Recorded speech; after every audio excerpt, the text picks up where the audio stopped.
प्यारे भाई और बहनों, आज जो वीडियो हमने बनाया है इसका विषय है समर्पण।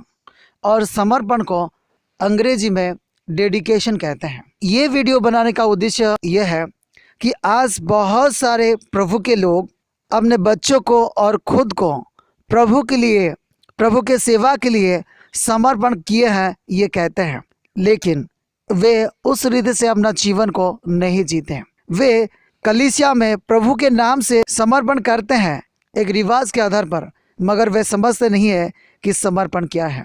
समर्पण किया हूँ कह के यदि कोई इंसान सांसारिक जीवन जीता है, पापमय जीवन जीता है, अपने शरीर की अभिलाषा को पूरा करने के लिए कोशिश करता है, तो ऐसे इंसान सिर्फ रिवाज के लिए एक विधि को मानता है, लेकिन कभी वो अपने आप को परमेश्वर के हाथ में समर्पित नहीं किया है।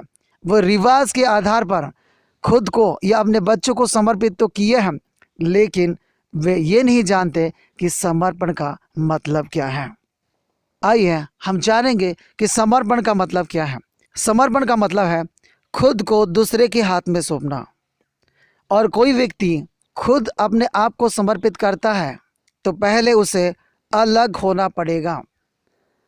कहने का मतलब है उसे सांसारिकता से अलग होना पड़ेगा, और दूसरा परमेश्वर की इच्छा पूरा करने के लिए अपने आप को प्रभु के हाथ में सौंप देना पड़ेगा, ताकि वे आगे को परमेश्वर की इच्छा के अनुसार अपना जीवन जिए, ना कि अपने इच्छा या संसार के अभिलाषा के अनुसार अपना जीवन जिए।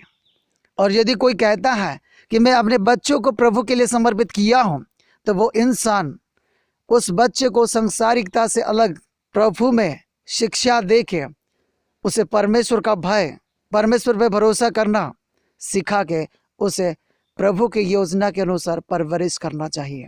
और अपना इच्छा बच्चों के ऊपर नहीं थोपना चाहिए। मैं उसे डॉक्टर बनाऊंगा, मैं उसे इंजीनियर बनाऊंगा, या कोई भी एक बड़ा पदवीधारी अधिकारी बनाऊंगा, ऐसा ना सोच के परमेश्वर जो भी इसके जीवन में चाहता है कि ये बने, उसी इंसान में इसे बनाऊंगा। और यही सोच रखने वाले सच में अपने बच्चों को समर्पित किए होते हैं।